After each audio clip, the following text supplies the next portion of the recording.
Sex determination in human. मनुष्य में लिंग निर्धारण। मानव जाति में 23 जोड़े अर्थात 46 गुणसूत्र पाए जाते हैं, जिनमें से 22 जोड़े गुणसूत्र आपस में समान अर्थात ऑटोसोम्स होते हैं।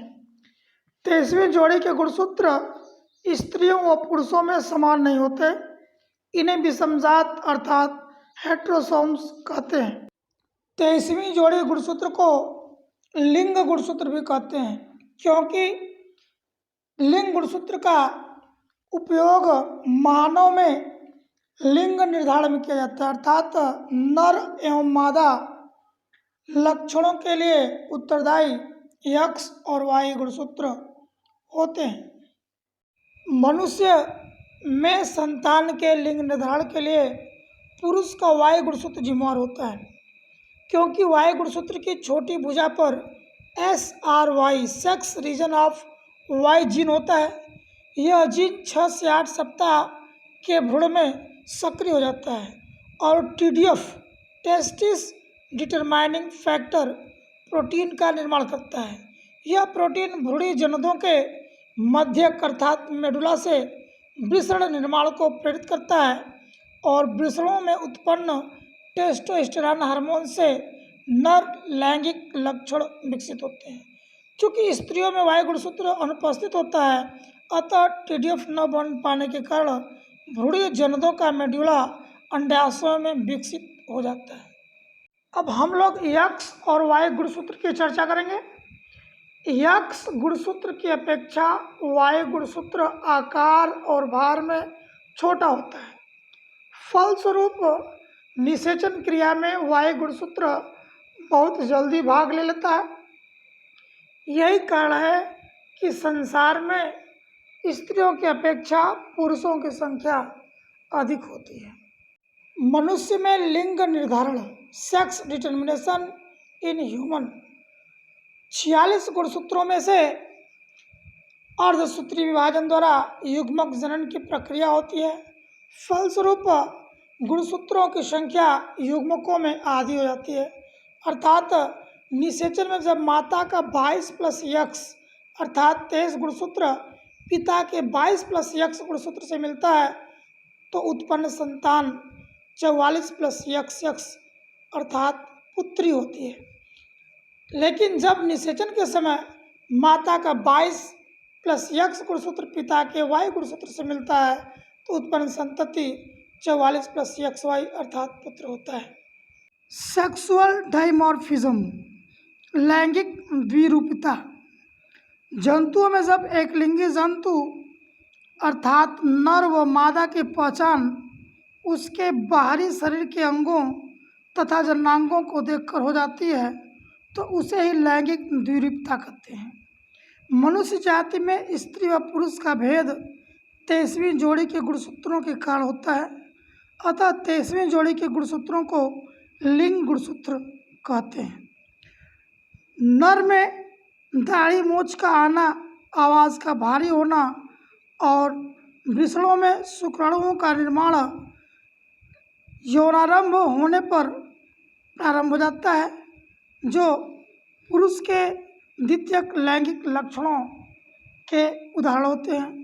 उसी प्रकार स्त्रियों में स्तनों का विकास, मासिक धर्म का शुरू होना, आवाज़ का पतला और मधुर होना द्वितीयक लैंगिक लक्षणों के अंतर्गत आता है।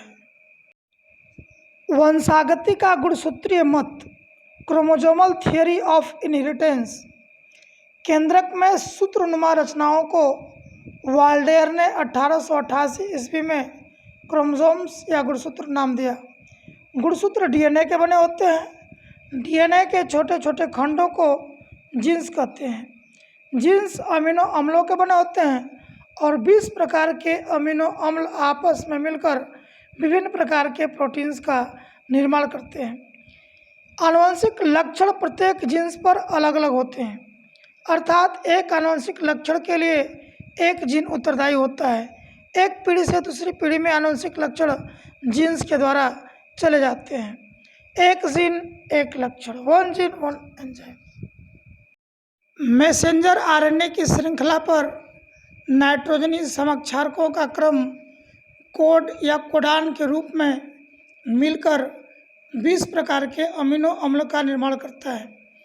ये अमीनो अम्ल हैं glycine, alanine, valine, leucine, isoleucine, methionine, proline, phenylalanine, tryptophan, serine, threonine, cysteine, tyrosine, asparagine, glutamine, aspartic acid, glutamic acid, lysine, arginine तथा हिस्टिडीन। जीन विनिमय अथवा क्रॉसिंग ओवर समजात गुणसूत्रों के परस्पर जुड़े हुए अर्ध गुणसूत्रों के बीच एक या अधिक खंडों की पारस्परिक अदला बदली होती है। यह अदला बदली अर्धसूत्री विभाजन की पैकेटीन अवस्था में होती है। खंडों की इस अदला बदली को पारगमन अथवा क्रॉसिंग ओवर कहते हैं। इससे समजात गुणसूत्रों का डीएनए समजात पुनर्संयोजन डीएनए या होमोलॉगस रिकॉम्बिनेंट डीएनए बन जाता है। इससे अगली पीढ़ी की संतानों में नए लक्षण उत्पन्न होते हैं, जिसे पुनर्संयोजित लक्षण या रिकॉम्बिनेंट कैरेक्टर कहते हैं। अर्थात माता पिता के लक्षणों का ट्रांसफर हो जाता है और गुणसूत्रों के माध्यम से अदला बदली हो जाती है। जिस स्थान पर गुणसूत्र आपस में मिलते हैं उस स्थान को कियाज्मा या कियाज्मेटा कहते हैं। संलग्नता और जीन विनिमय, लिंकेज एंड क्रॉसिंग ओवर। गुणसूत्रों पर उपस्थित अनेक जीन्स ऐसे होते हैं जो कभी पृथक नहीं होते तथा अर्धसूत्री विभाजन के बाद भी एक साथ बने रहते हैं और एक साथ वंशागति प्रदर्शित करते हैं। इस दशा को संलग्नता कहते हैं तथा एक प्रकार के गुणसूत्र पर रैखिक क्रम में स्थित जीन्स के समूह को लिंकेज समूह कहते हैं। लिंकेज शब्द का प्रयोग सन 1903 में सटन व बावेरी नामक वैज्ञानिकों ने किया था। मॉर्गन 1910-11 ने फल मक्खी ड्रोसोफिला मेलानोगास्टर पर कार्य किया तथा लिंकेज का गुणसूत्रीय सिद्धांत प्रस्तुत किया था। ट्विन्स अथवा जुड़वा बच्चे। मानव में यमज अथवा जुड़वा बच्चे विकासीय विधियों के आधार पर 3 प्रकार के होते हैं। फर्स्ट है भ्रातृ यमज, फ्रेटर्नल ट्विन्स। ये लगभग एक ही समय में पृथक शुक्राणुओं द्वारा पृथक अंडाणुओं के निषेचन से बनते हैं, अतः इनमें समानता बिल्कुल नहीं होती। ये समान लिंग या विपरीत लिंग के पुत्र अथवा पुत्रियां हो सकते हैं। मतलब कि अलग अलग 2 शुक्राणु अलग अलग 2 अंडाणुओं का निषेचन करते हैं और उत्पन्न संतान भाई या बहन या दोनों भाई हो सकते हैं, जिनमें आपस में कोई समानता नहीं होती। समान यमज, आइडेंटिकल ट्विन्स। ये एक ही युग्मनज अर्थात जायगोट के प्रथम विभाजन के फलस्वरूप कोरक खंडों के पूरी तरह पृथक हो जाने के कारण बनते हैं। अर्थात निषेचन के बाद जो जायगोट बनता है वह बराबर बराबर 2 भागों में बंट जाता है और जो बच्चे उत्पन्न होते हैं वो एकदम समान, ये या तो लड़के होंगे दोनों एक समान अथवा लड़कियां दोनों एक समान होते हैं। सियामीज, सियामीज अथवा जुड़े हुए कंजॉइंटेड ट्विन्स। ये समान यमजों की भांति मोनोजाइगोटिक होते हैं, लेकिन पूरी तरह से जायगोट के अलग न हो पाने के कारण किसी अंग के द्वारा आपस में जुड़े हुए होते हैं। मानव में लिंग संलग्न लक्षणों की वंशागति, sex link characters in human and their inheritance. मानव में लैंगिक लक्षणों के जीन्स मुख्यतः लिंग गुणसूत्रों पर ही पाए जाते हैं, जिसके कारण जीवधारियों में लैंगिक द्विरूपता अर्थात सेक्सुअल डायमॉर्फिज्म पाया जाता है। मतलब कि नर और मादा की पहचान उसके बाहरी और अंतरांग को देख करके हम कर लेते हैं। लैंगिक लक्षणों के अतिरिक्त कुछ अन्य गैर लैंगिक या दैहिक लक्षण के जीन्स भी पाए जाते हैं, जिन्हें लिंग संलग्न आनुवंशिक लक्षण या गुण कहा जाता है। सेक्स लिंक्ड इनहेरिटेंस की खोज टी.एच. मॉर्गन नामक वैज्ञानिक ने 1910-11 में ड्रोसोफिला मेलानोगास्टर अर्थात फल मक्खी पर अपने प्रयोगों द्वारा किया था। मनुष्य में लगभग 120 से अधिक लक्षण लिंग संलग्न लक्षण होते हैं। लिंग संलग्न लक्षण निम्न 3 प्रकार के होते हैं। फर्स्ट है एक्स लिंक्ड कैरेक्टर्स। ये लक्षण एक्स लिंग गुणसूत्र पर पाए जाते हैं। ये हीमोफीलिया और वहलानता दो रोग एक्स गुणसूत्रों पर पाए जाते हैं। हीमोफीलिया रोग में रक्त का थक्का नहीं जमता और कलर ब्लाइंडनेस में ये रोगी लाल व हरे रंग की पहचान नहीं कर पाते हैं, इन्हें कलर ब्लाइंडनेस कहते हैं। सेकेंड है वाई संलग्न लक्षण, वाई लिंक कैरेक्टर। ये केवल पुरुषों में पाए जाते हैं। हाइपर ट्राइकोसिस ऑफ ईयर, कान के ऊपर मोटे मोटे घने बालों का होना वाई संलग्न लक्षण होता है। और थर्ड है यक्स वाई लिंक्ड। यह गुणसूत्र यक्स और वाई दोनों गुणसूत्रों पर पाए जाते हैं। एग्जाम्पल है पूर्ण वलानता, कंप्लीट ब्लाइंडनेस।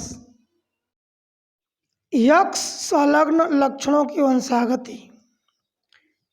यदि किसी सामान्य पुरुष का विवाह हीमोफीलिया की वाहक महिला से होता है तो इनकी वंशागति को हम लोग निम्न प्रकार अध्ययन करेंगे। पुरुष सामान्य है, इसके गुणसूत्रों को यक्स वाई अलग अलग लिखेंगे। महिला वाहक है तो यक्स यक्स लिखेंगे और एक गुणसूत्र चूंकि वाहक है तो एक गुणसूत्र पर हम रोग दिखाएंगे।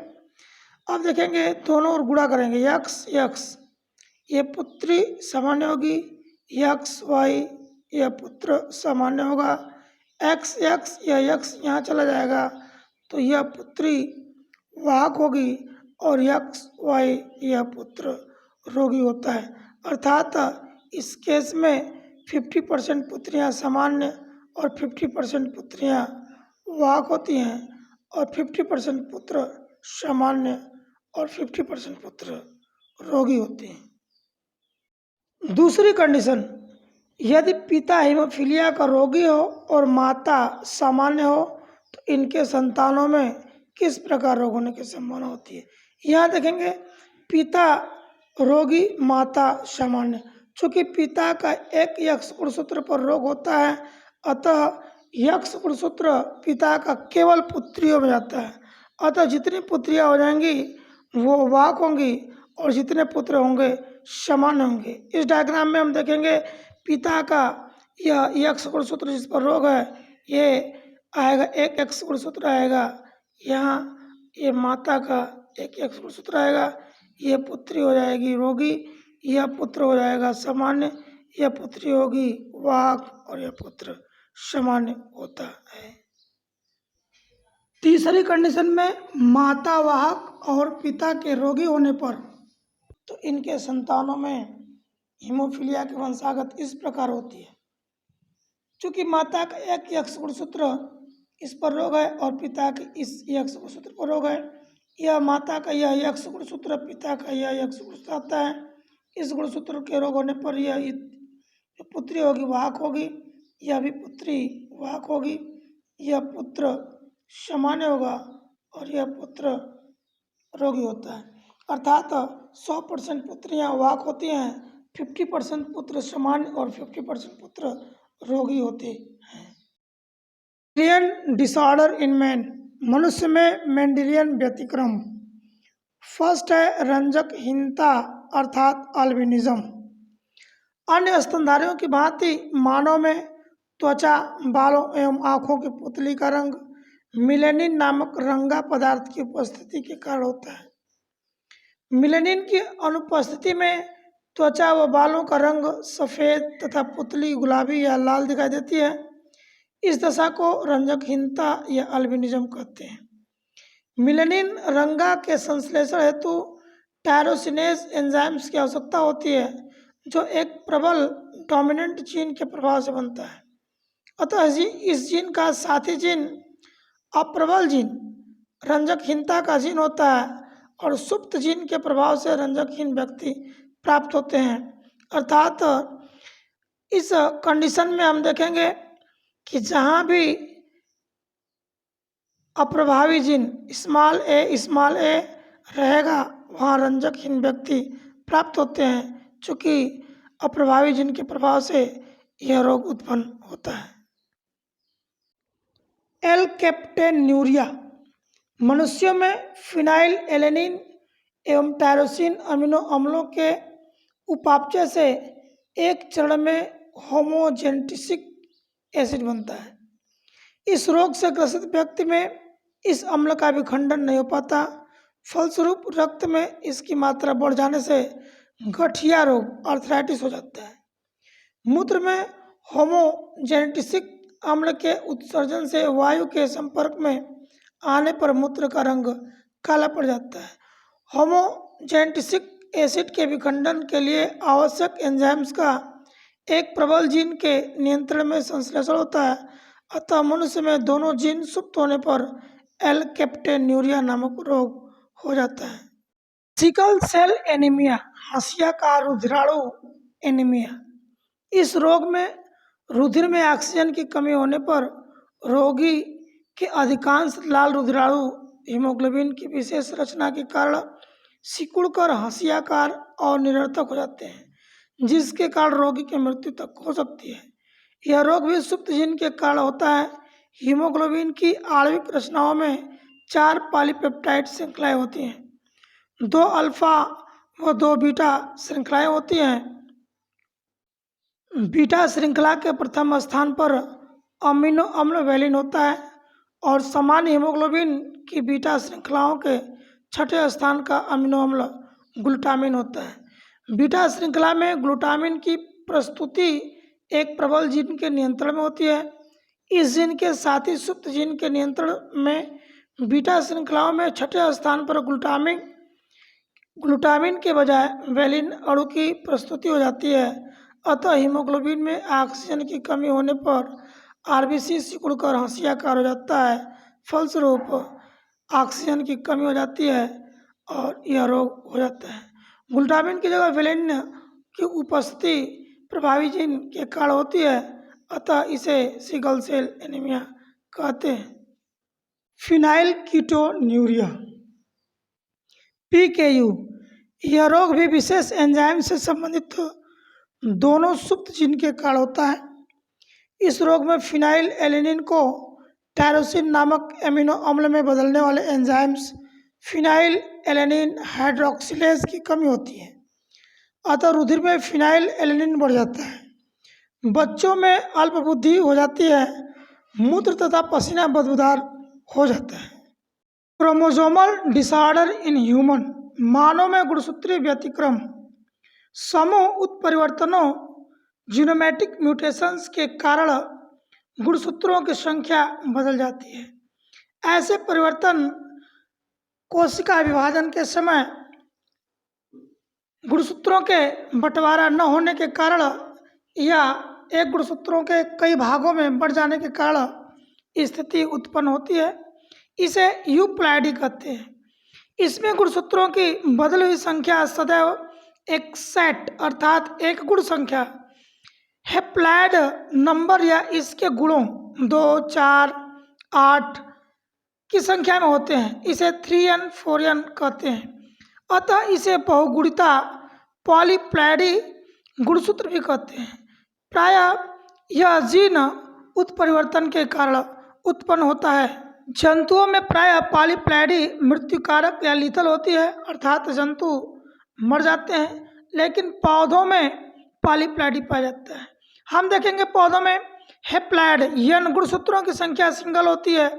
डिप्लॉइड में गुणसूत्र जब 2-2 के पेयर में होते हैं, ट्रिप्लॉइड में 3-3 के पेयर में होते हैं और टेट्राप्लॉइड में 4-4 गुणसूत्रों का सेट उत्पन्न होता है।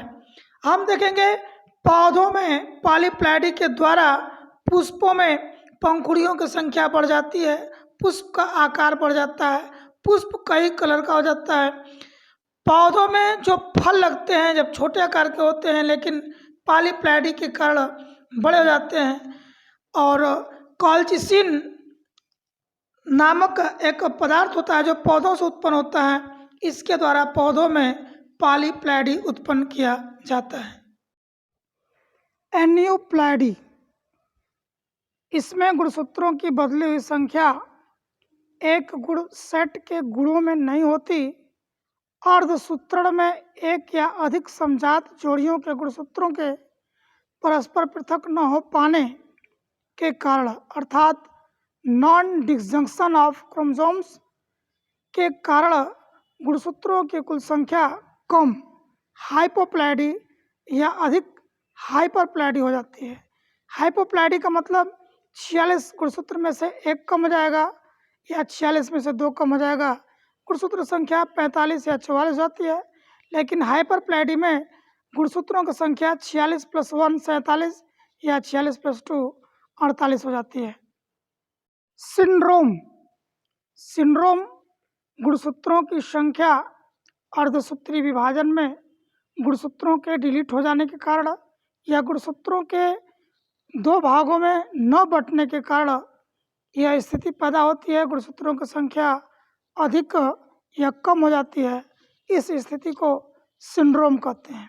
सिंड्रोम का मतलब मनुष्य में गुणसूत्रों की संख्या कम या अधिक होने से इनके अंदर जो विकार उत्पन्न होता है, जो लक्षण उत्पन्न होते हैं, उसे सिंड्रोम कहते हैं। सिंड्रोम किस प्रकार उत्पन्न होते हैं इसका अध्ययन करेंगे।